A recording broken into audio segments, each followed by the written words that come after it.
नमस्ते, good evening, बहुत स्वागत। भारत एक्सप्रेस देख रहे हैं आप। मैं हूं आपके साथ आपका रोहित पोखरियाल, लेकर हाजिर हूं एक बार फिर से 5 की पड़ताल। आप जानते हैं सदन चल रहा है। राष्ट्रीय गीत वंदे मातरम पर 150वीं वर्षगांठ पर संसद में चर्चा शुरू हो चुकी है। चर्चा की शुरुआत हुई वंदे मातरम के देश की आजादी के योगदान से, लेकिन फिर इस चर्चा ने राजनीतिक रंग भी ले लिया। प्रधानमंत्री नरेंद्र मोदी ने कांग्रेस पर वंदे मातरम के साथ विश्वासघात करने, वंदे मातरम के टुकड़े टुकड़े करने जैसे आरोप लगाकर कांग्रेस को सीधा चैलेंज दे दिया। अब कांग्रेस के सांसद भी जवाब देने का प्रयास कर रहे हैं, लेकिन पूरी चर्चा अब राजनीतिक आरोप प्रत्यारोप में बदल चुकी है। इसी मुद्दे पर करेंगे एक सार्थक चर्चा। इसी पर मेरे साथ कई एलिगेट पैनल जुड़ेगा, उनसे करूंगा सीधा संवाद, तारुफ भी आपका कराऊंगा। लेकिन उससे पहले सुनिए क्या कुछ कहा प्रधानमंत्री नरेंद्र मोदी ने। लोकसभा में राष्ट्र गीत वंदे मातरम की 150वीं वर्षगांठ पर चर्चा की शुरुआत करते हुए प्रधानमंत्री नरेंद्र मोदी ने कांग्रेस पर कड़े हमले किए। एक तरफ उन्होंने कांग्रेस पर वंदे मातरम के साथ विश्वासघात करने और जिन्ना की मुस्लिम लीग के दबाव में उसके टुकड़े करने का मुद्दा उठाया, तो वहीं उन्होंने ये भी याद दिलाया कि जब देश वंदे मातरम की 100वीं वर्षगांठ मना रहा था, तब देश में आपातकाल लगा हुआ था। देश के महापुरुषों का सपना था स्वतंत्र भारत का। देश की आज की पीढ़ी का सपना है समृद्ध भारत का। आजाद भारत का सपने को सिंचा था वंदे भारत की भावना है, वंदे मातरम की भावना ने। समृद्ध भारत के सपने को सिंचेगा वंदे मातरम की भावना। उसी भावना को लेकर के हमें आगे चलना है और हमें आत्मनिर्भर भारत बनाना। 2047 में देश विकसित भारत बन के रहे। अगर आजादी के 50 साल पहले कोई आजाद भारत का सपना देख सकता था, तो 25 साल पहले हम भी तो समृद्ध भारत का सपना देख सकते हैं, विकसित भारत का सपना देख सकते हैं। 1947 में देश आजाद होने के बाद देश की चुनौतियां बदली, देश की प्राथमिकताएं बदली, लेकिन देश का चरित्र, देश की जीवटता वही रही, वही प्रेरणा मिलती रही। भारत पर जब जब संकट आए, देश हर बार वंदे मातरम की भावना के साथ आगे बढ़ा। तुष्टीकरण की राजनीति के दबाव में कांग्रेस वंदे मातरम के बंटवारे के लिए झुकी। इसलिए कांग्रेस को एक दिन भारत के बंटवारे के लिए झुकना पड़ा। यही वंदे मातरम है जिसने 1947 में देश को आजादी दिलाई। स्वतंत्रता संग्राम का भावात्मक नेतृत्व इस वंदे मातरम के जयघोष में था। वंदे मातरम के सम्मान में हो रही इस चर्चा पर प्रधानमंत्री ने जिस तरह से कांग्रेस पर हमला किया, उससे अब ये मुद्दा राजनीतिक भी होता दिख रहा है। कांग्रेस की तरफ से तरुण गोगोई और प्रियंका गांधी ने अपने भाषणों में प्रधानमंत्री पर वंदे मातरम को राजनीतिक रंग देने का आरोप भी लगा दिया। वहीं समाजवादी पार्टी के अखिलेश यादव ने भी कहा कि सत्ताधारी दल हर चीज पर अपनी मिल्कियत चाहता है। Bureau report, Bharat express. तो देखिए, सदन में कार्रवाई जारी है, बातचीत संवाद चल ही रही है, चर्चा चल रही है। जैसे ही प्रधानमंत्री ने वंदे मातरम को लेकर अपनी बातें शुरू करी, प्रधानमंत्री ने शुरुआत इसी बात से की कि वंदे मातरम सुनकर पूरा देश एकजुट हुआ था, उत्साहित हुआ था। वंदे मातरम का सफर क्या है वो भी मैं आपके सामने रखता हूं। बंकिम चंद्र चटर्जी ने इसकी रचना की। 7 नवंबर 1875 को इसे साहित्यिक पत्रिका बंगदर्शन में प्रकाशित भी किया गया। 1882 में उपन्यास आनंद मठ का हिस्सा बना। बंकिम चंद्र चटर्जी ने आनंद मठ उपन्यास लिखा था। रविंद्रनाथ टैगोर ने वंदे मातरम को संगीतबद्ध किया था। आजादी की लड़ाई में स्वतंत्रता सेनानियों के लिए कितनी बड़ी प्रेरणा है रही, ये मुझे बताने की जरूरत नहीं है। और 1950 में राष्ट्रीय गीत का दर्जा वंदे मातरम को मिला। भारत सरकार ने इसे राष्ट्रीय गीत का दर्जा दिया। लेकिन आप इस चीज को समझिए कि 150 वर्ष पहले लिखा गया था वंदे मातरम। प्रधानमंत्री ने सीधे सीधे ये आरोप लगाया कि कांग्रेस ने वंदे मातरम का सम्मान कभी किया ही नहीं। क्यों? क्योंकि मुस्लिम लीग, क्यों? क्योंकि जिन्ना चाहते नहीं थे और जिन्ना के सामने सरेंडर कर दिया जवाहरलाल नेहरू जी ने। यह आरोप लगाए प्रधानमंत्री ने। गोगोई साहब भी लगातार अग्रेसिव अंदाज में अपनी बात रख रहे थे। कांग्रेस का क्या स्टैंड है ये बताने का प्रयास कर रहे थे। वो ये भी कहते हैं कि प्रधानमंत्री जैसे बार बार कह रहे थे बंकिम दा, उनको दा नहीं कहना चाहिए और सम्मान देना चाहिए। प्रियंका गांधी वाड्रा को भी आपने अब से कुछ देर पहले सुना होगा। प्रियंका गांधी वाड्रा भी आज मानो पूरी तैयारियों के साथ आई हो। वो कह रही थी, तालियां बज पड़ी पूरे सदन में जब प्रियंका गांधी वाड्रा ये कहती हैं कि प्रधानमंत्री नरेंद्र मोदी अच्छा भाषण देते हैं, फिर आगे ऐड ऑन करती हैं, बस थोड़ा लंबा देते हैं भाषण और उसमें फैक्ट्स की भी कमी होती है। जिस वक्त प्रियंका गांधी वाड्रा बोल रही थी उस वक्त सदन में अपनी चेयर पर नहीं थे प्रधानमंत्री जी। लेकिन सीधे सीधे प्रियंका गांधी वाड्रा ये कह रही थी कि प्रधानमंत्री जी ने आज भी जो बात की वो फैक्ट से दूर थी, कोसों दूर थी। यहां पर प्रियंका गांधी वाड्रा ये भी सवाल उठा रही हैं। आज लोकसभा में चर्चा है वंदे मातरम पर, कल राज्यसभा में, कल सुबह राज्यसभा में भी यानी अपर हाउस में भी वंदे मातरम को लेकर चर्चा होगी। अब आप समझ ही गए हैं जिस तरीके से प्रधानमंत्री ने आगाज किया, जिस तरीके से गोगोई साहब, जिस तरीके से प्रियंका गांधी वाड्रा अग्रेसिव अंदाज में इस पर अपनी बात रख रहे हैं। आप समझ गए कि कहां पॉइंट होना था, कहां पॉइंट हो रहा है। और सबसे बड़ा पॉइंट ये कि जनता का पॉइंट कहां है, सेंटर पॉइंट। इसी पर बात करने के लिए मेरे को दो शानदार गेस्ट नजर आ रहे हैं। अनिरुद्ध प्रताप सिंह मुझे नजर आ रहे हैं, तेजतर्रार प्रवक्ता है भारतीय जनता पार्टी के। अनिरुद्ध जी नमस्ते कर रहा हूं आपको। मेरे साथ देवकी नंदन मिश्रा जी जुड़ चुके हैं, सीनियर मोस्ट जर्नलिस्ट हैं, राजनीतिक विश्लेषक हैं। शुरुआत देवकी नंदन जी, मुझे बहुत कम मौका मिलता है कि मैं आपसे शुरुआत कर पाऊं, आज मिल गया, नेटवर्क सही रहा तो। प्लीज मुझे आप बताइए, प्रधानमंत्री ने जो आरोप लगा दिया आज वंदे मातरम 150वीं वर्षगांठ पूरा देश मना रहा है, और प्रियंका गांधी वाड्रा का भी यह सवाल था कि इस पर क्या बहस करें। नहीं, बिल्कुल ठीक बात है कि वंदे मातरम को लेकर के कहीं कोई सवाल है क्या पूरे देश में? कभी नहीं रहा। जब 150 साल पहले लिखा गया, जब भारत आजाद नहीं हुआ था, तब भी वंदे मातरम गाया जाता था। हाँ। और वंदे मातरम गाते हुए तमाम जो हमारे लोग थे, हमारे जो दो मतलब परिवार के ही लोग थे जो सूली पर चढ़ गए। उस वंदे मातरम पर कहीं कोई संदेह ही नहीं है। संसद में इस पर क्यों चर्चा हो रही है, मैं तो खुद ही नहीं समझ पा रहा हूं कि क्या और क्या चर्चा क्या हो रही है। चर्चा एक दूसरे पर आरोप लग रहे हैं। प्रधानमंत्री मोदी कांग्रेस पर आरोप लगा रहे हैं और अंग्रेजों पर आरोप लगा रहे हैं। इन सब से क्या हासिल क्या होने वाला है?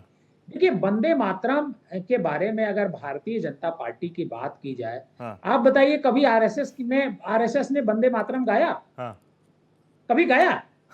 नहीं गाया। आरएसएस में कभी वंदे मातरम नहीं गाया। आरएसएस में जो गाया जाता है वो एकदम अलग ही चीज गाई जाती है। तो उसका क्या मतलब है, मैं तो खुद ही नहीं समझ पाया कि आखिर इन विषय पर चर्चा क्यों रही। चर्चा आज महंगाई पर होनी चाहिए। चर्चा संसद में सबसे पहले इस बात पर होनी चाहिए कि ये जो फ्लाइटें डिले हो रही हैं, इस पर सरकार क्या कर रही है। लोग परेशान हैं। जो एयरपोर्ट हैं, जितने भी बड़े एयरपोर्ट हैं, उन सारे एयरपोर्ट पर लोग परेशान हैं। कितना रुपया लोगों का खर्च हो रहा है। अभी जब ये प्रोग्राम में मैं बैठा हूं, इससे पहले मेरे पास एक साहब बैठे हुए थे, वो ये बता रहे थे कि उनका जिस होटल में वो रुके हुए हैं, पूरे होटल में यात्री ठहरे हुए हैं। क्यों? क्योंकि वो नए डेस्टिनेशन पर जा नहीं पा रहे हैं। समझ गया। इससे रुपया उनका कितना खर्च हो रहा है, क्या सरकार कंपनसेट करेगी?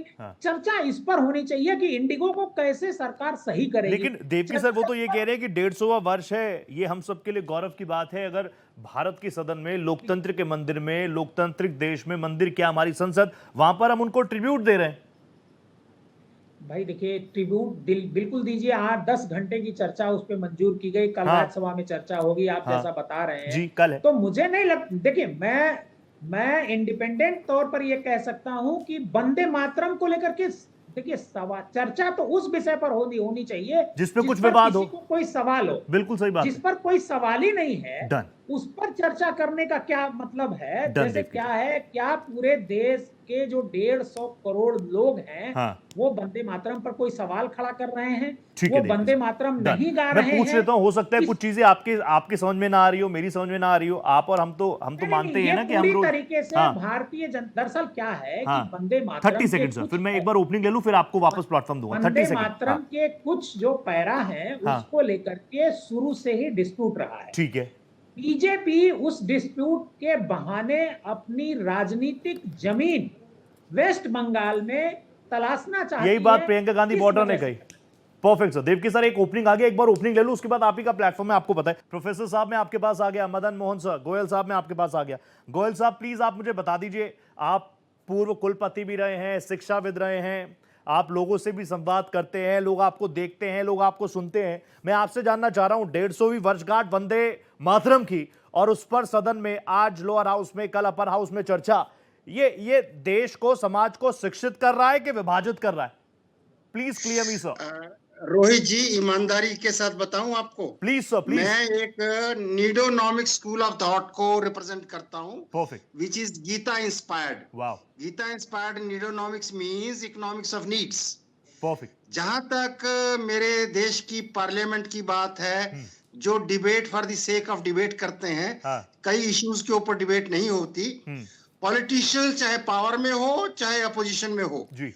उन्हें आज इस वंदे मातरम जैसे विषय के ऊपर इस तरीके की चर्चा नहीं करनी चाहिए। नहीं करनी चाहिए। वंदे मातरम को अगर हम यूज करना चाहें, हाँ। तो हमें युवाओं को प्रेरित करना है हाँ। कि इस वंदे मातरम का आज के इस युवा को हम कैसे परिवर्तित कर सकते हैं, ठीक है। ताकि वो विकसित भारत की ओर अपना योगदान दे सके। देखिए, हमारे देश में बहुत से काम हो रहे हैं। विकसित भारत का जो सपना है 2047 तक, इसके लिए सभी राजनीतिक पार्टियों को मिलकर के काम करना चाहिए। ठीक है। मेरे देश के नेता, they are not faithful to the intentions of the will of people. हाँ. They are not using the wisdom of the people. They are not executing economy even in time. They are wasting the time of the parliament on non-issues. Vande Mataram is not an issue which should be debated. We should prevail upon the people. As we have struggled during the freedom war, we should practically be motivated and encourage our youth to use Vande Mataram for inculcating the values, ethical values, and build the characters of our youth. Then only probably we can think of solving the problem. Professor Goyal, जो आप कह रहे हैं वो तो बहुत शानदार बात है, आप कह ही रहे हैं। Professor Goyal, you are one of the most strong faces जो हमारे इंडियन टेलीविजन पर और ग्लोबली आप देखते हैं, आपको देखते हैं, लोग सुनते हैं। लेकिन मैं आपसे जानना चाह रहा हूं ना, भारतीय Janata party, prime minister Narendra Modi को मैंने सुना, आपने भी देखा होगा, वो तो साफ कह रहे हैं ना कि वंदे मातरम तो भारतीय गौरव का विषय है, और वो सीधा सीधा आरोप लगा रहे एक पॉलिटिकल पार्टी पर, कांग्रेस पार्टी पर, जो इस बात का दम भरती है कि आजादी हमने दिलाई, हमने दिलाई, हमने दिलाई। लेकिन अब इस वक्त पर, इस पॉइंट पर आकर 2025 में जब आप कह रहे हैं कई और इश्यूज हैं, उस पर बात होनी चाहिए, तो फिर ये विषय क्यों आ रहा है? I think it's only politics. Politics. Yes. And let me tell you, we should concentrate on economics. I believe economics unite people, politics divide people. वाह, परफेक्ट सर, परफेक्ट, परफेक्ट। मैं वापस आ रहा हूं आपके साथ, मेरे साथ और भी शायद गेस्ट जुड़ रहे हैं। अनुरोध भाई प्लीज जल्दी से मुझे बता दीजिए, देखिए कई सारे आरोप लग गए, प्रधानमंत्री ने तो खुलकर कह दिया कांग्रेस ने वंदे मातरम को कमतर आका है, लेकिन कांग्रेस तो कहती है आजादी हमने दिलाई है। फिर ये कैसे, दोनों चीजें एक साथ कैसे हो सकती हैं? रोहित जी, हमें लगता है जो चर्चा है, चर्चा इसलिए शुरू की गई कि वंदे मातरम जो है 150वां वर्ष चल रहा है जी, और एक ट्रिब्यूट दिया जा रहा है। एक विषय ये है। ठीक है। दूसरा, आर्टिकल 51 ये कहता है कि स्वतंत्रता में प्रेरक तत्व जो भी रहे हैं, उनका हमेशा सम्मान करना चाहिए और जन जागरण करना चाहिए जनता के बीच में। वंदे मातरम आया कैसे? वंदे मातरम आया कि 1875 के पहले अंग्रेज ब्रिटिशर्स जो थे, हमेशा एक गीत गाया करते थे, गॉड सेव किंग, और वो लोगों तक वही गीत पहुंचाया करते थे। बंकिम बाबू ने उनके काउंटर में उस टाइम 1875, सोचिए क्या एरा था कि एक ब्रिटिशर्स की हुकूमत थी, उन्होंने वंदे मातरम को किया। और वंदे मातरम को 1905 में महात्मा गांधी जी ने राष्ट्रीय नेशनल एंथम के रूप में इसका प्रपोजल किया। हाँ। लेकिन ताज्जुब की बात है कि मुस्लिम लीग ने बंगाल के अंदर ये बातें करनी शुरू की कि नहीं नहीं, ये इस एंथम में कुछ प्रॉब्लम है, कुछ देवी देवताओं का है, क्योंकि उसमें आनंद मठ के बारे में बताया गया था। उसमें ये कहा गया था कि जननी ने, कि जो माता है और जो हमारी धरती है वो स्वर्ग से भी ज्यादा प्रेरित होती है, स्वर्ग से ज्यादा अच्छी है वो। सारी बातें, तो उनको लगा कि ये धर्म के लिए, इनके लिए मुस्लिम लीग ने ये क्वेश्चन किया। अब आप मजेदार चीज सोचिए कि नेहरू जी ने 1937 में मुस्लिम लीग को यह समझाने के बजाय इन्होंने वंदे मातरम में क्या कमियां हैं इसको समझाने लग गए, और बाद में उसमें से 2-3 स्टेंजा हटा दिया। यानी कि उन्होंने वंदे मातरम को तोड़ दिया जैसे भारत को तोड़ दिया मुस्लिम लीग को खुश करने के लिए। ठीक है। और अगर कोई ये कहता है कि नहीं, क्यों नहीं चर्चा होनी चाहिए, अरे भाई, स्वतंत्रता की आंदोलन में जो भी प्रेरक तत्व हैं, अगर जनगण मन रहा हो और वंदे मातरम तो लोगों के जनमानस में हर किसी के, 1905 में तो मैंने कहा कि महात्मा गांधी जी ने उसको नेशनल एंथम के रूप में प्रपोज कर दिया। ठीक है, लेकिन आपका ये कहना है कि नेहरू जी ने जिन्ना साहब के सामने, मुस्लिम लीग के सामने सरेंडर कर दिया, यही कहा प्रधानमंत्री जी ने? सरेंडर किया। भाई आप कम से कम समझाते कि क्या है वंदे मातरम में, क्या चीजें लिखी गई हैं। क्या उस स्टेंजा को आपने खत्म कर दिया, 2 स्टेंजा को आपने वंदे मातरम को तोड़ दिया, जैसे भारत को आपने 2 टुकड़े में तोड़ दिया। आप मुस्लिम लीग के आगे झुक गए। तो ये तो आपकी ये बात थी कि कांग्रेस क्यों भागती है चर्चा से, क्योंकि जैसे जैसे इतिहास का कांग्रेस भागती है, इतिहास बदला नहीं जा सकता, ये तो है ही बात अनिरुद्ध भाई। लेकिन अर्शप्रीत भाई भी मेरे साथ जुड़ चुके हैं, एडवोकेट अर्शप्रीत खाड़ियाल साहब हैं, तेज तरह प्रवक्ता है कांग्रेस के, शानदार फैक्ट साथ बात रखते हैं। अनिरुद्ध भाई, आपका बहुत स्ट्रांग रिमार्क आ गया, एक बार एक रिएक्शन ले लूं मैं अर्शप्रीत भाई से। अर्शप्रीत जी प्लीज आप मुझे बताइए, प्रधानमंत्री ने तो सदन में खड़े होकर ये कह दिया कि वंदे मातरम को कमतर रखने का काम किया है कांग्रेस ने और टुकड़े टुकड़े कर दिए, जैसे आपने मुस्लिम लीग के लिए देश का बंटवारा किया वैसे ही वंदे भारत, ये आरोप आप पर। धन्यवाद साहब सवाल के लिए। साहब, पहली बात यह है कि भारतीय जनता पार्टी और मोदी साहब के पास प्रेजेंट डे प्रॉब्लम्स के लिए कोई सोल्यूशन नहीं, कोई समाधान नहीं, कोई ऑल्टरनेट नहीं, कोई रेमेडी नहीं, कुछ भी नहीं है। सो जब प्रॉब्लम होती है, ग्रीवेंसेस होते हैं, इश्यूज होते हैं, तो ये अटेंशन डाइवर्ट करने की कोशिश करते हैं। हम ऑलरेडी हिंदुस्तान का शॉर्टेस्ट पॉसिबल सेशन कर रहे हैं पार्लियामेंट में। In the history of parliament इससे छोटा सेशन नहीं रहा है। 15 दिन का सेशन है, 13 बिल आप पास कर रहे हैं। 10 बिल आपने स्टैंडिंग कमेटी को ऑलरेडी नहीं भेजे थे ताकि एग्जामिनेशन एनालिसिस हो सके। ठीक है। शॉर्ट ड्यूरेशन टॉपिक्स जो है वो हमारे साथ आपने कंसल्ट नहीं किया। अब आप ये तो डिस्कस करना चाहते हैं अलेज्ड रिमूवल ऑफ स्टैंजास, लेकिन जो रिमूवल ऑफ पीपल हुआ है, removal of 65 lakh persons through SIR हुआ है, वो रिमूवल आपके लिए जरूरी नहीं है। लोगों के फंडामेंटल राइट वायलेट हो गए, लोगों के संवैधानिक हक वायलेट हो गए, लोगों को सिटीजन ही नहीं माना जा रहा, वो भी 65 लाख लोग, यानी कि 65 लाख परिवार, 65 लाख इंटू 5 कर दीजिए साहब, इतने लोग अफेक्ट हुए। 3 करोड़ हो गए, 3 करोड़ से ऊपर हो गए। बिल्कुल। सो एक चर्चा नहीं उस पर करना चाहते, स्टैंजास पे चर्चा करनी। और मैं इनको पूछना चाहता हूं, जो अपने आप को नेशनलिज्म के सबसे बड़े प्रोटैगनिस्ट बताते हैं, भारतीय जनता पार्टी इस चीज का जवाब दे जरा कि इनकी जो शाखा लगती है RSS में, क्या कभी वंदे मातरम या नेशनल एंथम वहां पे प्ले किया गया है? नंबर 1। नंबर 2, क्या वहां पे नमस्ते सदा वत्साले प्ले किया जाता है, जो इनकी ऑर्गेनाइजेशन को ग्लोरीफाई करता है, नेशन को नहीं करता है। ऑर्गेनाइजेशन को ग्लोरीफाई कर रहे हैं, नेशन को कब ग्लोरीफाई करोगे भाई? और तीसरा, इन्होंने एक दफा, मैं इनको पूछना चाहता हूं, जल्दी से लिटरेचर में जी मैं कंक्लूड कर रहा हूं बस। देखिए, कांग्रेस पार्टी इमेंस प्राइड लेती है, we have a lot of respect for it, we have a lot of regard for it. हमारे लिए it's number 1 priority, and that's why हमारी जितनी मीटिंग्स, जितने इवेंट्स, जितने फंक्शंस जब होते हैं, फंक्शंस एंड इवेंट्स, हमारे यहाँ पे वंदे मातरम प्ले किया जाता है, नेशनल एंथम प्ले किया जाता है। भारतीय जनता पार्टी चीज का जवाब दे, RSS के ऑफिस में क्यों नहीं किया जाता? ठीक है। आप क्यों सिर्फ कहते हैं, करते? प्रधानमंत्री जी ने कहा दबाव में आकर नेहरू जी ने सरेंडर किया। हाँ जी, आज ही का आ रहा हूं भाई। डबल स्टैंडर्ड और दोहरे मापदंड भारतीय जनता पार्टी इस चीज का जवाब दे कि आप लफ्जों में तो कह रहे हैं पर आरएसएस वाले तो फॉलो नहीं कर रहे थे, उनको तो बताइए पहले। डन अनुरोध भाई, सीधा आरोप यही है कि आप लोग एसआईआर पे बात नहीं करना चाहते। वोट चोरी एक्सपोज किया राहुल गांधी ने, तथाकथित वोट चोरी, मैं खुद कह रहा हूं तथाकथित वोट चोरी, उस पर आप लोग बात नहीं करना चाहते। सबसे छोटा सदन का काल आप लोगों ने रखा है, उसमें भी आप जानबूझ पर, खुद प्रियंका गांधी जी ने कहा सदन में, हाउस में खड़े होके, क्योंकि बंगाल चुनाव है, क्योंकि बंगाल चुनाव है, क्योंकि बंगाल चुनाव। देखिए रोहित भाई, हर चीज इनको चुनाव से लगता। पहली बात तो मैं अपने मित्र से ये कहूंगा कि एक बार किसी नजदीकी आरएसएस शाखा में चले जाएं, इनको पता चल जाएगा वंदे मातरम वहां चलता है नहीं, लोग गाते हैं कि नहीं गाते हैं, क्योंकि वो राष्ट्रीय गीत है, हमेशा गुनगुनाया गाया जाता है। एक बात। दूसरी चीज एसआईआर की बात है। अरे जब गए नहीं हो तो आपको पता नहीं, राहुल गांधी की यूनिवर्सिटी आप पढ़ के आए हो, जो आपको मिल गए, कांग्रेस के बोल रहे हैं आप शाखा में जाइए, वीडियो बनाइए और भारत एक्सप्रेस का एक कैमरामैन लेके जाइए, भारत एक्सप्रेस के कैमरामैन लेके जाइए, सुबह शाखा लगती है, आप जाइएगा। और जहां पे आप रहते हैं 100% शाखा वहां लगती होगी, आप जरूर जाइएगा। आप शाखा में जाएंगे तो आप ऐसी बात बोलेंगे ही नहीं। और भारत एक्सप्रेस के कैमरामैन लेके चले जाइएगा तो दूध का दूध पानी का पानी हो जाएगा। एक बात। दूसरी बात, 65 लाख लोगों का नाम रिजेक्ट होता है एसआईआर से बिहार में, का नाम ये ले जाके नहीं दे पाए सुप्रीम कोर्ट में। ये 2-3 फर्जी वोटर लेके गए थे वहां पे, पता चला उनका वोटर लिस्ट में कहीं नाम ही नहीं था। तो इनकी जो बातें होती डबल स्टैंडर्ड, ये बात कहते हैं कि भाई राष्ट्र का विकास, आर्थिक चर्चा होनी चाहिए, हमारी सांस्कृतिक विरासत की भी चर्चा होनी चाहिए। हाँ, तो इनके तरीके यही तो है कि सांस्कृतिक चर्चा को आपने पॉलिटिकल चर्चा में तब्दील कर दिया।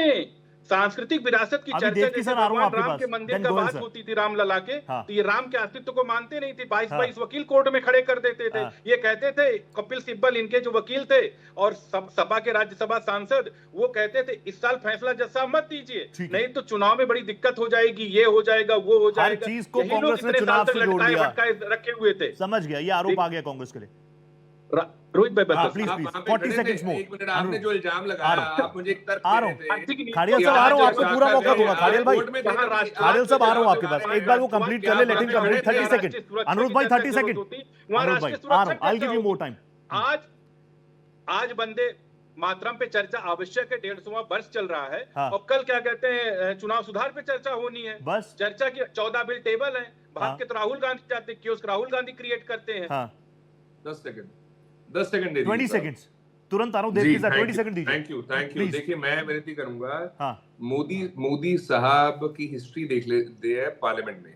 2021 में मोदी साहब ने 4 घंटे दिए पार्लियामेंट को, 4 घंटे देश के प्रधानमंत्री साहब ने हमारी टेंपल ऑफ डेमोक्रेसी को। दूसरा, मोदी साहब ने 11 सालों में एक भी प्रेस वार्ता नहीं की, एक प्रेस कॉन्फ्रेंस। और अब भी आप लोगों का ध्यान दूंगा बात तो सुनिए। आप स्टेंजास की रिमूवल पे बात करना चाहते हैं, अलेजेड स्टेंजा की रिमूवल पे, लेकिन ना तो आप बेरोजगारी की बात करना चाहते हैं, ना बढ़ते लोन की बात करना चाहते हैं, ना आप जो एजुकेशन नहीं दे पा रहे, हेल्थ केयर नहीं दे पा रहे, महिला सशक्तिकरण नहीं कर पा रहे, किसानों की मदद नहीं कर पा रहे, कुछ भी नहीं कर पा रहे, उस पर चर्चा नहीं करना चाहते हैं। ठीक है, अरे साहब, हाल तो मेन मुद्दों से भाग रही है भारतीय जनता पार्टी एनडीए की सरकार। I have noted your point. Arshpreet, मैं वापस आ रहा हूं। अनुरोध भाई आ रहा हूं, आपको मौका दूंगा पूरा। $1 90 रुपए का हो गया। आऊंगा अनुरोध भाई, तुरंत आ रहा हूं। देवकी सर प्लीज मुझे बताइए, देवकी सर आप तो मुझे 10 सेकंड दे दीजिए मुझे। 10 सेकंड में कंक्लूड कर देंगे? जी 100% कर दो देवकी सर। संभव नहीं है, वापस नहीं आ पा रही है लोग। 2019 के बीच में Rahul Gandhi ji member of parliament रहते हैं, इन्होंने सिंगल क्वेश्चन पूछा, 0 क्वेश्चन पूछा। ये इनका सिंसियरिटी दिखाता है। ये बढ़िया है, कांग्रेस ने प्रधानमंत्री जी का नोट डाउन किया हुआ है, भारतीय जनता पार्टी ने राहुल गांधी का नोट डाउन किया है। This is the beauty of democracy. आ रहा हूं मैं वापस, देवकी सर और गोयल सर, देवकी सर और Goyal sir. Now Devaki sir, ये बहस तो ऐसी चलेगी क्या? ऑब्वियसली वंदे मातरम हमारी सांस्कृतिक विरासत तो है, ये हमारा राष्ट्रगीत तो है, ये जब सुनते हैं गूज़बम्स आ जाते हैं, वो सभी हर एक भारतीय के आते हैं। लेकिन इस विषय को एकाएक लाना, आपको लग रहा है जो प्रियंका जी कह रही हैं, जो खड़ियाल साहब कह रहे हैं कि बंगाल चुनाव है, बंगाल चुनाव है, उसी अस्मिता पर तो उतरेगी भारत, उसी पिच पर तो उतरना है, इसीलिए क्या? अच्छा, जब मेरी बोलने की बारी आई है, इससे पहले क्या हो रहा था? जो सदन में हो रहा था वही हो रहा था, टीवी डिबेट में भी हो रहा था। जो सदन में हो रहा है, एक दूसरे पर आरोप कि कांग्रेस ने अपमान किया, बीजेपी ने नहीं गाया, आरएसएस ने नहीं गाया। 57 साल तक कांग्रेस आरएसएस ने अपने कार्यालय पिंच किया था, यस, तिरंगा नहीं फहराया। कभी इस पर भी आरएसएस और बीजेपी को बोलना चाहिए, मुझे लगता है बोलना चाहिए। कांग्रेस के देखिए सांसद क्या थे है, जब वो सुप्रीम देखिए कोर्ट क्या में है गए कि और हमको सुप्रीम अपने कोर्ट ने कहा कि सांस्कृतिक इंडिविजुअल हाउसेस पे, इंडिविजुअल ऑर्गेनाइजेशन पे, कहीं किसी ऑर्गेनाइजेशन पे तिरंगा झंडा फहरा सकते, तब से लहरा जाने लगा। नबी सांस्कृतिक विरासत पर चर्चा जरूर होनी ठीक है, चाहिए। ठीक है, ठीक है। फैक्ट पे बात सदन इसके करिए। लिए नहीं बना हुआ है। हाँ। सदन पहले सांस्कृतिक देश के पहले क्या हर कोई झंडा लहरा सांस्कृतिक मुद्दों सकता पर था चर्चा हर के लिए वक्त। नहीं बना है। हाँ। सदन का कार्यकाल लगातार छोटा होता जा रहा है। 15 तारीख तक सदन है। आप सोचिए, जो सदन 3 महीने चला करता था वो 15 दिन पर सिमट करके क्यों रह गया? हाँ। ये किसकी रिस्पांसिबिलिटी है? हाँ। ये भारतीय जनता पार्टी की रिस्पांसिबिलिटी है। लोकसभा अध्यक्ष किसका है? प्रधानमंत्री किसका है? गृह मंत्री किसका है? संसदीय कार्य मंत्री किसका है? हाँ। क्यों सदन का कार्यकाल छोटा? सदन में पब्लिक के मुद्दों पर चर्चा होती है। हाँ। आप बताइए, इस देश में 80 करोड़ लोगों को भोजन दिया जा रहा है, हाँ। राशन दिया जा रहा है, सही मुफ्त बात का। है। हमारे आपके टैक्स के पैसे से दिया जा रहा है। हाँ। क्यों दिया जा रहा है भाई? हाँ। तत्काल इसे बंद करना चाहिए। सदन में इस पर चर्चा होनी चाहिए कि 80 करोड़ लोगों को भोजन नहीं दिया जाना चाहिए। सदन में इस पर चर्चा होनी चाहिए कि 80 करोड़, अगर हम चौथी देश की सबसे बड़ी इकोनॉमी बनने की तरफ अग्रसर हैं, हाँ। तो हम भोजन क्यों दे रहे हैं? हाँ। इसका मतलब कि ये जो पिटारा है 8.5 का जो जीडीपी का दिखाया गया, ये सब नहीं, झूठा ये है। बात सारी ठीक है देवकी सर, आपकी ये सारी बातें ठीक है, मैं मान रहा हूं, नोट भी कर रहा हूं, लेकिन देवकी सर, राष्ट्र प्रेम, राष्ट्रहित, ये हमेशा अरे से भाई, भारतीय जनता पार्टी राष्ट्र कहती प्रेम आई है ना। पहले जाना वो रहेगा, कह रही है कि हम तो एक्सपोज भी कर रहे हैं और ट्रिब्यूट भी दे रहे हैं। हम पहली कांग्रेस बात को ये एक्सपोज है, कर रहे हैं, एक नेहरू जी को लाइन एक्सपोज कही कर रहे जाती हैं और देश के सुनिए, युवाओं को हम बताएंगे कि बताएं वंदे आपको, मातरम एक क्या लाइन था, कही क्या हो जाती गया। है, धार्मिक स्तर पर कही जाती है, हाँ, भूखे भजन न होए गोपाला। कहा जाता है। पहला क्या है? पहली है भूख, हाँ। उसके बाद है भजन। हाँ। पहला जब मतलब पहले हमारा पेट भरना चाहिए, हमको नौकरी मिलनी चाहिए, तब हम राष्ट्र की बात कर पाएंगे। हाँ। राष्ट्र की चिंता आज की तारीख में हाँ। क्या 80 करोड़ जो भोजन पा रहे हैं हाँ। वो कर रहे हैं क्या? देखिए, ये केवल टाइम पास है सदन का। तुरंत आ रहा हूं सर, सदन का तुरंत आ रहा टाइम, सदन का टाइम अनायास खर्च किया जा रहा है। हाँ। सदन का टाइम बहुत महत्वपूर्ण होता है, करोड़ों रुपया उस पर खर्च होता है। हाँ। अभी जब से पहली तारीख से सदन शुरू हुआ है, हाँ। आज तक एक भी विषय पर चर्चा नहीं हुई। पहला चर्चा कौन हुई है? हाँ। वंदे मातरम। हाँ। वंदे मातरम पर चर्चा का कोई मतलब ही नहीं है। हाँ। कतई तौर पर इस पर चर्चा नहीं होनी चाहिए। हाँ। ये भारतीय जनता पार्टी देश को गुमराह कर रही है Done. और बंगाल चुनाव में उसको फायदा मिले, बंगाली तो अस्मिता देवकी से दा भी जुड़ा अनिरुद्ध हुआ भाई मसला कह तो रहे हैं, हम डॉक्टर ट्रिब्यूट प्रीतम दे रहे हैं, चटर्जी ने 150वीं इसको लिखा वर्षगांठ था। में ट्रिब्यूट दे रहे हैं, ट्रिब्यूट तो दे सकते हैं ना। अरे सर, ट्रिब्यूट 1 मिनट में होता है, किसी हाँ। को ट्रिब्यूट देने के लिए 10 घंटे की चर्चा नहीं होती है। अच्छा, आज लोकसभा में भी है, कल राज्यसभा में भी है। ना, ये this is not a tribute, हाँ। दिस इज द आरोप। हाँ। एक दूसरे पर आरोप लग रहा है। प्रधानमंत्री इस सदन ये में पॉलिटिकल बैठे हुए पिच हैं, आजादी तो भारतीय जनता कांग्रेस पर पार्टी ने आरोप वंदे लगा मातरम रहे वंदे हैं। आ रहा हूं ये अनिरुद्ध भाई, कितनी प्लीज गिव मी शर्म 2 की मिनट्स। बात है। हाँ। हाँ। ये कितनी शर्म की बात है कि एक देश का प्रधानमंत्री सदन में हाँ।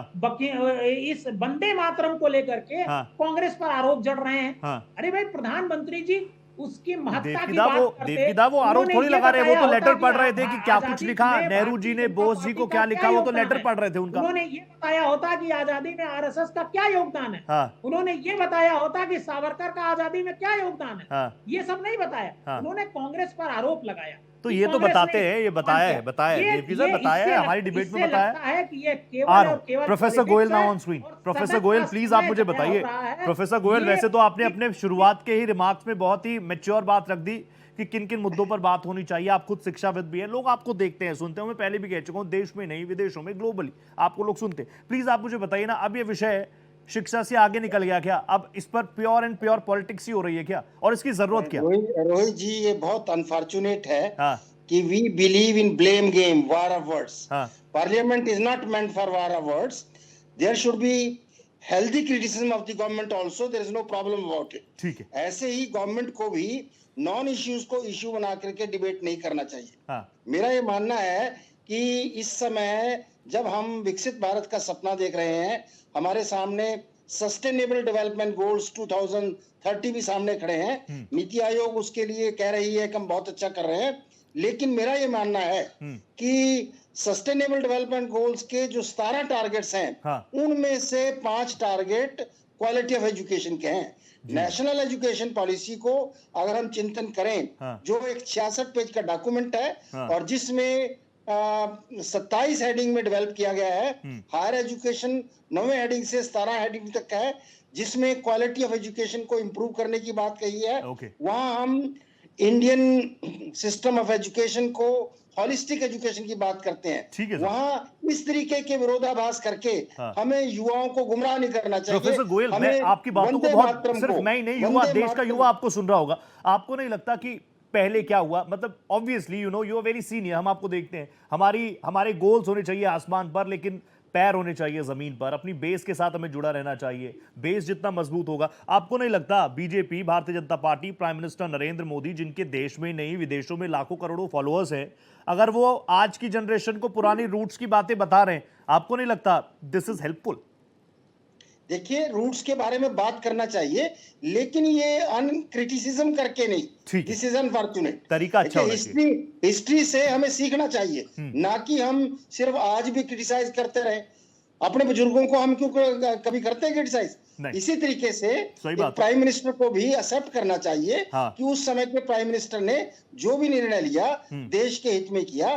तो एक देखिए, मेरा जो स्कूल ऑफ थॉट है, जिसको Gita inspired needonomic school of thought हम कहते हैं, इसका मुद्दा ही यही है कि हमें युवाओं को इस तरीके से प्रेरित करना है ताकि वो एक पॉजिटिव माइंडसेट के साथ ये क्रिटिकल थिंकिंग अगर डेवलप करनी है तो हमें क्रिएटिव थिंकिंग और इनोवेटिवनेस भी लानी है। सिर्फ criticism for the sake of criticism is bad politics. Bad politics. Anirudh भाई और अर्शप्रीत खड़ियाल साहब, अनिरुद्ध भाई प्लीज, यही आरोप निकला ना अभी तक, हमें लगभग 30 मिनट होने को हैं डिबेट करते हुए, अभी तक सबसे इंपॉर्टेंट पॉइंट यही निकला है कि आप इधर उधर के मुद्दों जिस पर बात करनी चाहिए उस पर नहीं जा रहे, यू टर्न पे यू टर्न लिए जा रहे हैं, मेन चीजों पर बात नहीं कर रहे। और देश के आजाद होने से पहले, अगर हम 150वीं जयंती आज मना रहे हैं, 150वीं वर्षगांठ में है, तो यानी देश के आजाद होने से पहले लोग वंदे मातरम को गा भी रहे थे, उसका मान भी था, सम्मान भी था, फिर ये अपमान वाली बात क्यों उठाई गई संसद में?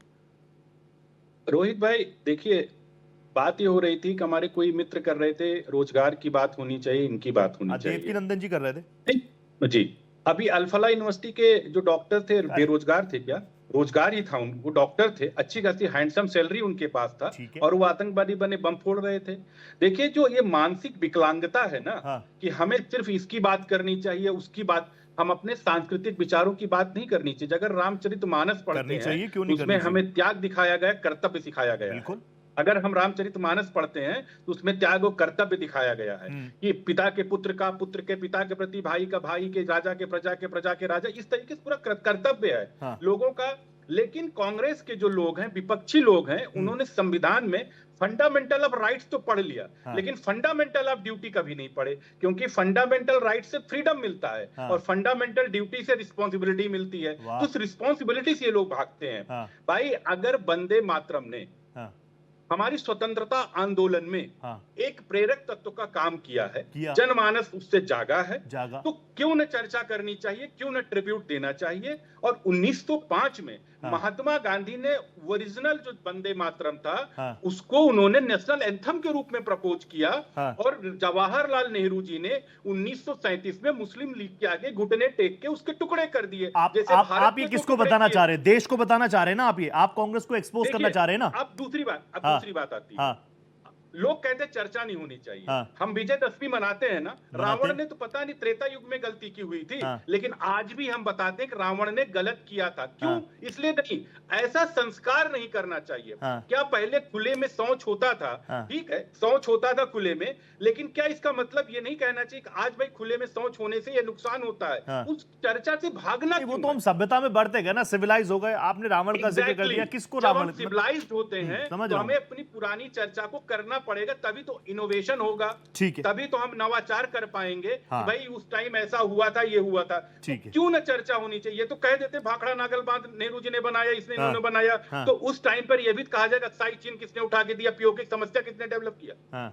ऐसा नहीं कहा। अगर क्रेडिट, इतिहास हमेशा आपका, इतिहास हमेशा क्या कहते हैं, कहीं न कहीं आपका आलोचना भी करेगा तो साथ में समालोचना भी करेगा। अगर आप ये कहेंगे भाखड़ा नागल बांध आपने बनाया है, ये कहा जाएगा साई चीन भी आपने दिया, पीओके की समस्या भी आपने क्रिएट की है। Done, your point is taken. Khadiyal साहब प्लीज, मुझे मैं ये चाह रहा हूं कि लोग जो आपको देख रहे हैं ना, वो आप ही की जुबानी में क्या सवाल करूं, सीधा सीधा आरोप आप पर यही, मैं आपसे सीधा जानना चाह रहा हूं अर्शप्रीत भाई, क्या कर रहा है कांग्रेस को वंदे मातरम से कभी कोई वैचारिक संकोच रहा है? देखिए, ऐसा है, We have always championed Vande Mataram and भारतीय जनता पार्टी को शायद नहीं पता, मैं इनको बता दूं कांग्रेस पार्टी ने क्या क्या किया है। IT expansion, public sector growth, white revolution, Panchayati Raj, economic liberalization, nuclear program, space program, bank nationalization, green revolution, Homi Jahangir Bhabha की डेथ भी आप बता दीजिएगा। एक सेकंड, अरे एक तो भारतीय जनता पार्टी की आदत है, बता दीजिएगा। अनुरोध भाई, लेट हिम स्पीक, फिर मैं आपको मौका दे रहा हूं। कनेडिक आगे कैसे घुटने टेके ये भी बता दीजिएगा। हाँ। करतार साहब गुरुद्वारा करतार साहब का कॉरिडोर नहीं ले पाए ये भी बताइएगा। क्यों अपना मजाक उड़ा रहे हैं? हम नहीं कह रहे, आपके सांसद थे महावीर त्यागी, उन्होंने आप क्यों अपना मजाक उड़ा रहे हैं? पे बात नहीं, वो भी काट के दे दोगे क्या? सही चीज के मामले में मजाक उड़ा रहे हैं? ठीक है अनुरोध भाई, लेट हिम स्पीक प्लीज, खाड़िल साहब प्लीज बोलिए। जी देखिए, ऐसा है कि भारतीय जनता पार्टी के प्रवक्ता अनुरूप जी या जो भी इनका नाम है, अनुरुद्ध जी, आप अपना मजाक ना बनवाइए। लोग जो है वो यहाँ पे स्पेसिफिक सवालों कांग्रेस का बन गया, राहुल गांधी का बन गया है। आप सुनिए, जनता ने कांग्रेस का मजाक बना दिया, राहुल गांधी का मजाक बना दिया। इनकी चाबी निकालिए साहब। मतलब वंदे मातरम का विरोध कांग्रेस कर रही है, चाबी निकालनी पड़ेगी, चाबी भर दी है साहब। ये वही बंगालियों का विरोध कर रहे हैं, बंकिम बाबू का विरोध कर रहे हैं, रविन्द्रनाथ टैगोर का विरोध कर रहे हैं। ये आगे बात बंगालियों का विरोध, ठीक है, नहीं करेगी, डन अनुरोध भाई, जनता माफ कर रही है। बोलिए खाड़िल साहब बोलिए। देखिए ऐसा है, चाबी भर देते हैं ना गुड्डे में, वो उसके बाद ताड़ियां मारता रहता है। ये जनाब का वही हाल है, जरा चाबी निकाल दीजिए, मैं मुद्दे पे आता हूँ। अब मेरी विनती सुन लीजिए ब्रदर, बात ये एक होता है हिस्टोरियन, एक होता है डिस्टोरियन, जो डिस्टॉर्ट करता है। आप वो हैं, और इसको समझिए आपने क्या किया है। भारतीय जनता पार्टी ने ऑपरेशन सिंदूर के वक्त मोदी साहब ने नेहरू साहब का 14 दफा जिक्र किया और कांग्रेस पार्टी का 50 दफा जिक्र किया। ठीक है। 75th एनिवर्सरी थी कॉन्स्टिट्यूशन की, नेहरू साहब का 10 दफा जिक्र किया और कांग्रेस पार्टी का 26 दफा जिक्र किया। तो अच्छा, फिर 2022 में प्रेसिडेंट एड्रेस था, नेहरू साहब का 20 दफा जिक्र और कांग्रेस पार्टी का जिक्र। मतलब भारतीय जनता पार्टी और मोदी साहब को इतना डर क्यों, घबराहट और बौखलाहट क्यों है? मैं भारतीय जनता पार्टी को एक विनती करूंगा, इतना ज्यादा एक तो ना इनके जो प्रवक्ता हैं वो बिल्कुल भारतीय जनता पार्टी के जो संस्कार है, जो किरदार है, वो सब कुछ स्पष्ट कर देते हैं। इनकी बातों से पता लगता है, इनको लगता है ज्यादा बोलेंगे, ज्यादा ऊंचा बोलेंगे, ज्यादा आवाज में बोलेंगे, बार बार झूठ बोलेंगे तो लोगों को सच लगेगा। अरे ब्रदर, लोग सब समझते हैं कैसे भारतीय जनता पार्टी मुद्दे से अटेंशन डाइवर्ट करने के लिए ऐसे मुद्दों को खड़ा करती है जो एग्जिस्ट नहीं करते। मैं भारतीय जनता पार्टी को पूछना चाहता हूं, SIR का एक सवाल का जवाब दे दीजिए। आप जो कहेंगे मैं इस डिबेट पे कहने को मानने को तैयार हूं। एक बात का जवाब दे दीजिए SIR को लेकर। आप स्टेंजा रिमूवल की बात करते हैं, मैं लोगों के रिमूवल की बात करता हूं। जो 65 लाख लोगों को लोकसभा इलेक्शन में इन्होंने वोट करने दिया, असेंबली इलेक्शन में वो फेक वोटर बन गया। तो हमारा इतना सा सवाल है, अगर वो जाली वोटर था, फेक वोटर था, तो लोकसभा इलेक्शन बिहार के में उसको पार्टिसिपेट आपने क्यों करने दिया? 65 लाख आपका पॉइंट आ गया, इस पर 65 लाख लोग लोकसभा इलेक्शन में वोट डाले और वोट डालने की वजह से एक सरकार बनी। और क्या सारे का सारा इलेक्शन प्रोसेस विशिएट नहीं हो गया? सारे का सारा इलेक्शन प्रोसेस खराब नहीं हो गया इस वजह से?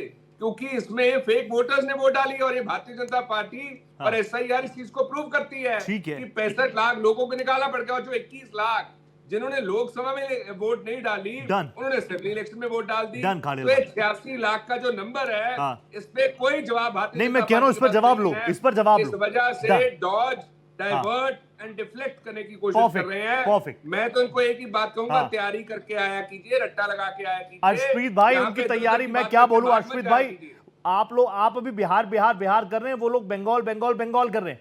अर्शप्रीत भाई, बंगाल से देल भी इनको ना भारतीय जनता पार्टी को रियलिटी चेक मिलने वाला है। जैसे पंजाब में हुई थी, झटका लगने वाला है जल्दी। लोकसभा में भी जीरो गए थे। एक छोटा सा अनुरोध भाई, आ रहा हूं, आपको दूंगा मौका। Devaki sir please, Devaki sir, अगर भारतीय जनता पार्टी, अगर NDA हर टॉपिक को डिरेल करने में सक्षम हो रही है, तो मैं ये सवाल आपसे ना पूछूं कि विपक्ष क्या कर रहा है? अच्छा, ले आए ट्रैक पे, करे क्या? हाँ, विपक्ष को जो करना चाहिए वो कर रहा है। हाँ। दरअसल क्या है कि हमारे इस पूरे देश में, मैं मोदी जी को भी दोष नहीं देता हूँ, इस देश में सबसे जो अपराधी है विपक्ष की बात न सुनने का, वो है मीडिया। ना मीडिया पब्लिक की बात सुन रहा है, न वो पब्लिक की बात कर रहा है। वो सिर्फ और सिर्फ बीजेपी मोदी जी की गाथा गाने में लगा हुआ है। परमानेंट मोदी जी क्या कर रहे हैं, मोदी जी कैसे कर रहे हैं, मोदी जी ये सो रहे हैं, मोदी जी वो खाना खा रहे हैं। मोदी तो सबसे बड़ा अपराधी अगर कोई है तो मीडिया है। और सबसे पहले पब्लिक को देखिए, इसी वजह से जो फ्रंट लाइन मीडिया है उसको देखने वालों की तादाद लगातार घटती जा रही है। मैं बहुत सारे लोगों से मिलता हूं, लोग कहते हैं मैं टीवी देखता ही नहीं हूं। बढ़िया बढ़िया बात है देवकी सर, आप बिल्कुल बढ़िया बात करें, लेकिन देखता नहीं हूं। क्यों नहीं देखता हूं? आप अगर आप सोशल मीडिया पर जाइए, मोदी जी एक भाषण दे रहे हो और मोदी जी का भाषण आप देख लीजिए कितने लोग लाइव सुन रहे हो। और देखिए वहीं राहुल गांधी को अगर आप सुनिए, राहुल गांधी को लाखों लोग सुनते हैं। मोदी सर, मैं यही तो कह रहा हूँ, सोशल मीडिया पर मोदी जी को कोई नहीं सुन रहा, लेकिन बिहार में 243 में से 203 सीटें आ रही हैं। राहुल गांधी जी को पूरा भारत सुन रहा है, लेकिन सीटें आ गई 5-6। छोड़ दीजिए, वो विषय नहीं है। उस विषय पे किसी दिन चर्चा करिएगा। मैं एक चीज आपको बताऊंगा। आ रहा हूँ। देखिए क्या है, आप एक मन की बात, मोदी जी का एक कार्यक्रम आता है, मन की बात कार्यक्रम सुनने के लिए लोग जुटाए जाते हैं।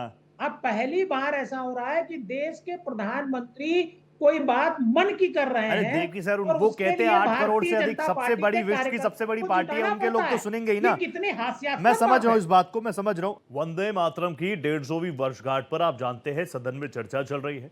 प्रधानमंत्री ने अपनी बात रखी। प्रधानमंत्री ने जिस तरह से वंदे मातरम को लेकर कांग्रेस और पंडित जवाहरलाल नेहरू पर हमले किए, उससे कांग्रेस तिलमिला गई। केरल की वायनाड सीट से चुनकर लोकसभा पहुंची कांग्रेस सांसद प्रियंका गांधी वाड्रा ने तो साफ कह दिया कि संसद में इस समय ये चर्चा इसलिए कराई गई क्योंकि सामने पश्चिम बंगाल का विधानसभा चुनाव है। और क्या कुछ कहा प्रियंका गांधी ने, सुनिए। हम आज यहाँ ये बहस क्यों कर रहे हैं? हमारा राष्ट्रगीत है, इस पर क्या बहस हो सकती है? हम ये बहस यहाँ आज 2 वजहों से कर रहे हैं। पहला कि बंगाल का चुनाव आ रहा है, हमारे प्रधानमंत्री अपनी भूमिका निभाना चाहते हैं उसमें। और दूसरी वजह ये है, ये मकसद है, पुरानी मकसद इनकी, अध्यक्ष महोदय, कि जिन्होंने स्वतंत्रता की लड़ाई लड़ी, जिन्होंने देश के लिए बड़ी बड़ी कुर्बानियां दी, उन पर सरकार नए आरोप लादने का मौका चाहती है। देश का ध्यान फिर से जनता के ज्वलंत मुद्दों से भटकाना चाहती है। यही एक मकसद है आपका मकसद है कि हम फिर से उसी अतीत में मंडराते रहें, उसी की तरफ हम देखते रहें जो हो चुका है, जो बीत चुका है।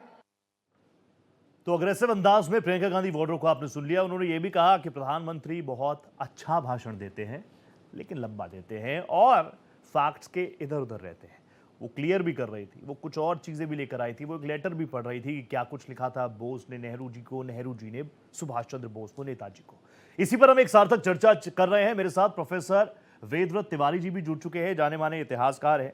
वेदव्रत जी, प्लीज आप मुझे बता दीजिए, अभी तो आपने भी प्रियंका गांधी वाड्रा को सुना, अब जब खुद प्रधानमंत्री नरेंद्र मोदी ये कहें कि कांग्रेस ने, नेहरू ने वंदे मातरम को कमतर आका, तो उसके बाद बिफरना तो है, लेकिन वो कह रही है कि जरूरत क्या है, इस पर किसी को विवाद है क्या?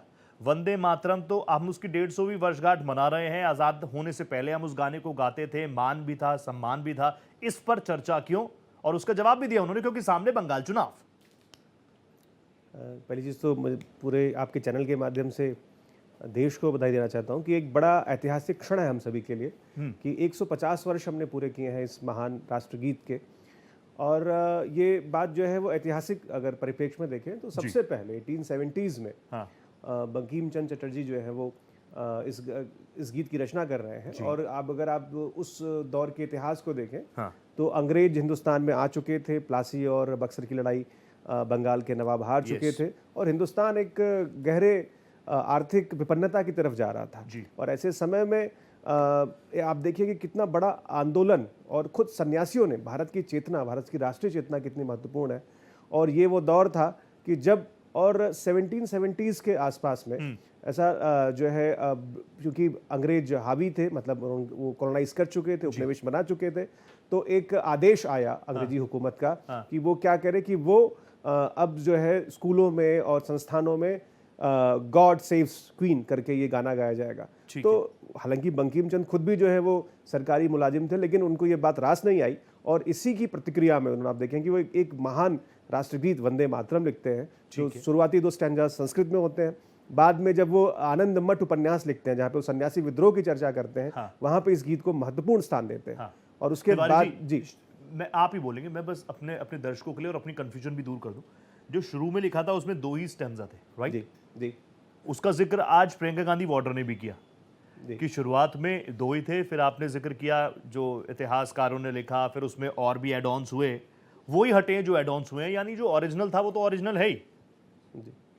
तो इसमें समस्या क्या है? हाँ, समस्या क्या है? कोई समस्या नहीं है। और जहाँ तक देखिए, मुझे लगता है वंदे मातरम ये एक पूरे राष्ट्रीय आंदोलन की चेतना का, अगर कहें सर्वस्व अगर कहा जाए तो गलत बिल्कुल नहीं सही होगा। कह रहे हैं, क्योंकि 70s के बाद ये इसमें जो है जब सन्यासी विद्रोह की बात आती है और आनंद मठ लिखते हैं, आनंद मठ, यस, बंकिम चंद्र चटर्जी, तो उसमें ये इसको और बढ़ाते हैं और करते हैं। अब खुद रविंद्रनाथ टैगोर साहब ने और उनके किनशिप में आप देखें तो पूरा आपको भारत माता का चित्रण दिखाई पड़ता है। ठीक है। और अविंद्रनाथ ठाकुर उसको लेके आते हैं, भारत माता, वंदे मातरम, फिर बंगाल का जो पार्टीशन है उसको वंदे मातरम एक नई ऊर्जा देता है। बिल्कुल। अरबिंदो जो है खुद इसको जो है वो अंग्रेजी भाषा में इसका अनुवाद करते हैं और 1896 की कांग्रेस अधिवेशन में इसको गाया जाता है। 1905 के कांग्रेस के अधिवेशन में गाया जाता है, 1906 में गाया जाता है। हालांकि अगर आप देखें देश की आजादी के उपरांत भी 47 से 1950 के बीच में जिस समय संविधान की ड्राफ्टिंग चल रही थी, वहां पे नेहरू जी नहीं, हालांकि ये एक्चुअली ये समस्या अगर देखें तो कांग्रेस और मुस्लिम लीग का जब आमना सामना होता है और मुस्लिम लीग की जब कट्टरता बढ़ती है, 2 नेशन थियरी आती है, उसके बाद से कांग्रेस जो है वो अपने आप को एक इंक्लूसिव होने के बजाय एक सेकुलरिज्म का एक ऐसा आवरण उठती है कि 37 की एक रिपोर्ट में कहा जाता है कि नहीं, वंदे मातरम को हम सारा नहीं गाएंगे, वंदे मातरम में हम सिर्फ 2 स्टेंजास लेंगे। ठीक है। बाद में आप देखिए कि यहाँ तक कि संविधान सभा में भी इस पे चर्चा नहीं होती, लेकिन फाइनली उसके जो अध्यक्ष हैं डॉक्टर राजेंद्र प्रसाद, उनकी सहमति और अनुमति से उनके उस पे आप देखिए कि जब हमारा देश स्वतंत्र होता है 26 जनवरी, और पूरा सुबह 6:30 बजे इसको जो है राग देश में बहुत सारे रागों में इसको गाया सकता है। और ये 52 सेकंड, ये भी देखिए, it has equal importance as the national anthem. तो सबसे बड़ी बात तो ये है कि जी, अब आपने ना बेस पूरा मेरे दर्शकों को जो युवा में देख रहे होंगे, जनजीज देख रहे होंगे, उनके लिए पूरा बेस बना दिया। अब मैं अपने बाकी गेस्ट को बोल रहा हूं, मुझे 1.5 से 2 मिनट और दीजिए। मैं चाह रहा हूं कि सारी चीजें सामने आ जाए, खुद खाड़ीवाल साहब भी चाह रहे होंगे कि सारी चीजें खुलकर सामने आ जाए।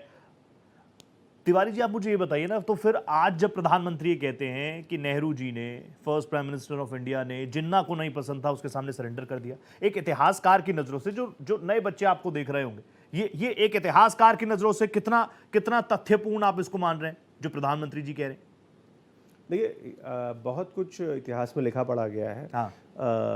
इसमें मैं चर्चा करूंगा मौलाना अबुल कलाम आज़ाद की freedom at India wins freedom, आप देखिए, फ्रीडम एट मिडनाइट आप देखिए, और इन सब में आपको पता चलेगा कि नेहरू की जो कभी जो हठवादिता थी, और पता नहीं जो भी कारण रहा हो, गांधी जी का भी कहीं ना कहीं उनको इस बात को लेकर समर्थन प्राप्त होता था। ठीक है। तो बहुत सारे ऐसे मामले हैं, अगर आप देखें 42 के प्लान में, 45, 47 में लगातार ऐसी परिस्थितियां बनी है। अगर नेहरू का रवैया जो है वो प्रैग्मेटिक होता, तो मुझे लगता है कि ये सारी समस्याएं आज देश में होती ना तो कश्मीर की समस्या होती, और पार्टीशन को ही बहुत हद तक आप जो है एक सही दिशा में ले जा सकते थे। तो ये गलतियां तो बहुत सारी हुई हैं, हम सभी जानते हैं कि जब सरदार पटेल की जो इच्छा थी कि और किस प्रकार से पूरे भारत भर में, गलतियों को क्या ग्लोरीफाई किया जा रहा है? जरूरी है? नहीं, बिल्कुल जरूरी है, बिल्कुल जरूरत नहीं है। मेरा सिर्फ ये सिंपल इतना कहना है कि वंदे मातरम को गाने में किसी प्रकार का विवाद और किसी प्रकार की समस्या किसी को नहीं होनी चाहिए। मैं ये जानता हूं कि दुनिया में बहुत सारे ऐसे देश हैं, मुल्क हैं, जहां जो ऑफिशियली इस्लामिक हैं और उनके उसमें सेंस में उनके वो भी अपने को मदरलैंड के तौर पे जाने जाते हैं। तो इसमें तो किसी प्रकार की समस्या है नहीं। तो ये तो समझने वाली बात है। गोयल सर प्लीज जल्दी से रिएक्ट कर दीजिए। प्लीज आप मुझे बता दीजिए कि इस तरह के विषय पर जिसमें राष्ट्र की बात, मैं तुरंत आ रहा हूं अनिरुद्ध भाई, बस 2 मिनट दीजिए। गोयल सर, आप प्लीज मुझे बताइए कि इस तरह के विषयों पर आपको लग रहा है कि पॉलिटिकल पार्टी अपनी कन्वीनियंस के हिसाब से किस मुद्दे को एम्पलीफाई करना है, किसको ग्लोरीफाई करना है, यही चल रहा है? दोस्तों, मेरे सोचने से ये जो राजनीतिक प्रक्रिया चल रही है, ये अपने आप को मीडिया में रखने के लिए है। और मैं तो इसको ये कहता हूं कि this is a result of greed. I have conceptualized greedonomics, economics of greed. Greed. And basically all problems, whether you talk of remaining in media limelight or in parliament debates, is all nonsense. Basically, all problems prevailing in the society today are because of greed. Whether you talk of terrorism, war of words, even in parliament, is also bad, sad, and for that we should adopt needonomics, economics of needs, and healthy discussions are always welcome.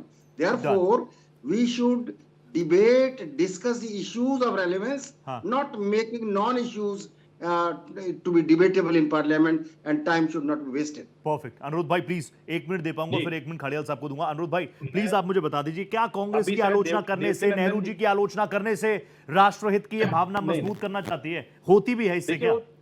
देखिए रोहित जी, बहुत fact की बात कर रहा हूँ। एक तो अभी बस 5 सेकंड, अभी शायद देवकीनंदन जी चले गए, वो कह रहे थे कि फ्रीडम ऑफ स्पीच का 20 किलो पार्लियामेंट से 20 किलोमीटर की दूरी पर बैठकर आदरणीय प्रधानमंत्री मोदी जी को उल्टा सीधा गाली गलौज कर रहे हैं, फिर भी फ्रीडम ऑफ स्पीच की बात करते हैं। पैनल में अकेला मैं हूं जो कि बीजेपी या राष्ट्र की बात कर रहा हूं, और बाकी 2 है कि जो क्या कहते हैं, अभी देवकीनंदन जी को मिला के 3 लोग थे जो कि मोदी जी को ही, बीजेपी को गाली दे रहे थे बैठ के। एक बात।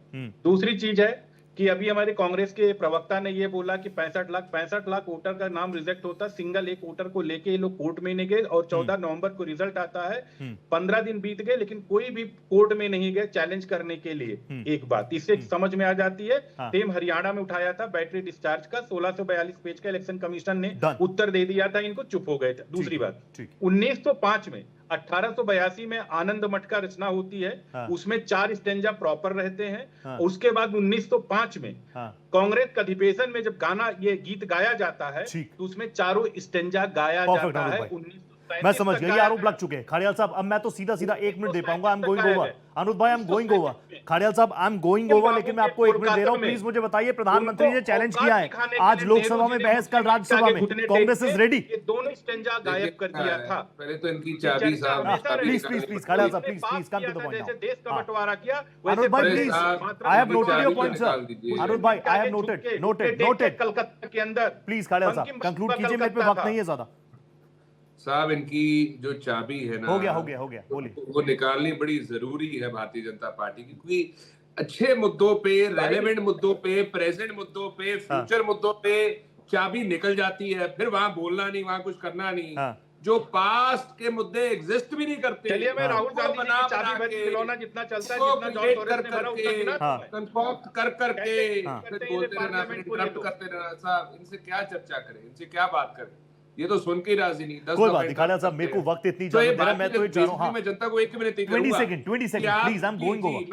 मैं दर्शकों को 1 मिनट ही करूंगा। ये आपकी सरकार आपके सामने है, ये ना तो आज के मुद्दों पे बोलती है, ना ये कल के मुद्दों पे बोलती है। ये जो मुद्दे एग्जिस्ट भी नहीं करते हैं। खड़ियाल साहब इससे ज्यादा नहीं हो पाएगा, और मैं तो कह रहा हूं ये बात तो आप बार-बार कहते आए हैं, जनता आप पर कितना विश्वास कर रही है मुझसे बेहतर आप जानते हैं। It's a pleasure having you Khadiyal साहब, थैंक यू सो मच आप जुड़े। अनुरुद्ध भाई always pleasure having you, thank you so much. Vedvrat ji really pleasure, आप कम वक्त के लिए जुड़े लेकिन जानकारी बहुत शानदार थी, ठोस थी, थैंक यू सो मच। और thank you so much professor Goyal, it's a pleasure having you, thank you so much, नमस्ते। 5 की पड़ताल में आज इतना ही। निष्कर्ष सिर्फ यही है कि राष्ट्रीय गौरव की बात है, वंदे मातरम, वंदे मातरम, वंदे मातरम। नमस्ते।